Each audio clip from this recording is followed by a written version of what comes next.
A few years ago, Rochelle Fritsch started piecing together tiny patches of her family's history.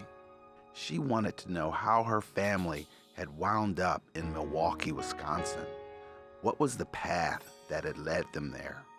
Her grandparents had died long before Rochelle was born, but she recalled through moments of eavesdropping conversations between her mother and aunt. There was one name Rochelle could decipher: French Godley. Rochelle started Googling. What she discovered shocked her. On August 19, 1901, Will Godley, a black resident of Pierce City, Missouri, sat in jail awaiting trial for the rape and murder of a 23-year-old white woman. As Will Godley waited in his cell, the townspeople stormed the jail. They wanted a confession from Godley. When he refused to give them one, he was hanged and riddled with bullets. The town's white mobs then made their way to the town's colored section, to the home of Will's father, French Godley. They stood out front and demanded that French Godley and his stepson, Pete Hampton, come out and answer for Will Godley's crimes. The men refused, so the mob set the house on fire.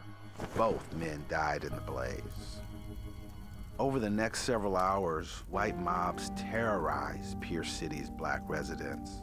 They torched homes and threatened violence until the entire black population, an estimated 300, fled town. Most of the city's black residents lost all their land and property. Whites simply took over their vacated homes. It wasn't until years later that Will Godley would be acquitted of his alleged crimes.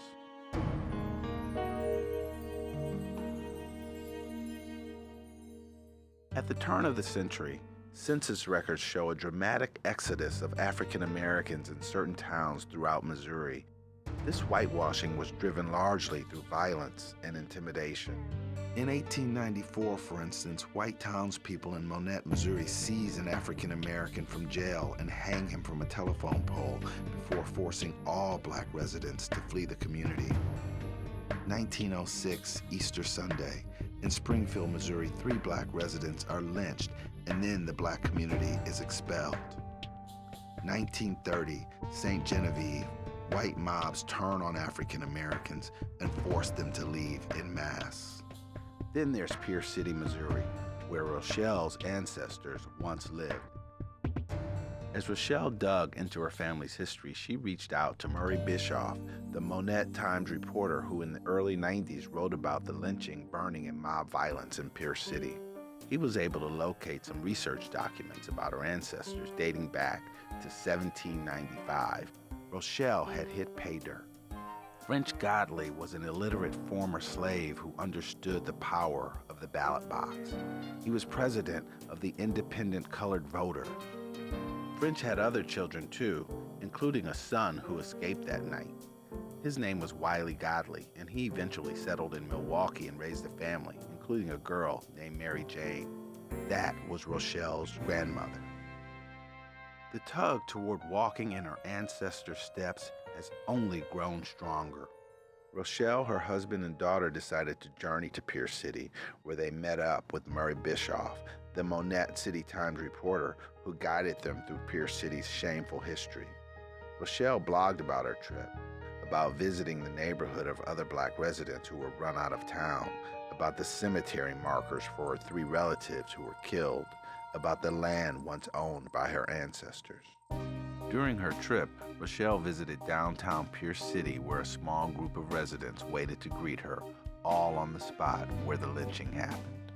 They exchanged introductions, then lit candles as Murray told the story of Giselle Wilde, the woman who had been murdered, of Will Godley, her ancestor wrongly accused of the murder, and then of French and Pete Hampton, and how the black folks of Pierce City fled for their lives across the cornfields towards an uncertain future, some of whom eventually made it to Milwaukee, leaving their land and their history behind. Pierce City has yet to recover from its racist history. City officials have apologized, conceding that the wounds from the expulsion still linger. June 5th marks the annual Day of Remembrance, but racial progress is slow. The town's current black population, 0%. This song's for the ones who live in the margins in a world that's cold sometimes. This song's for love unrequited, the indicted, often slighted, the uninvited.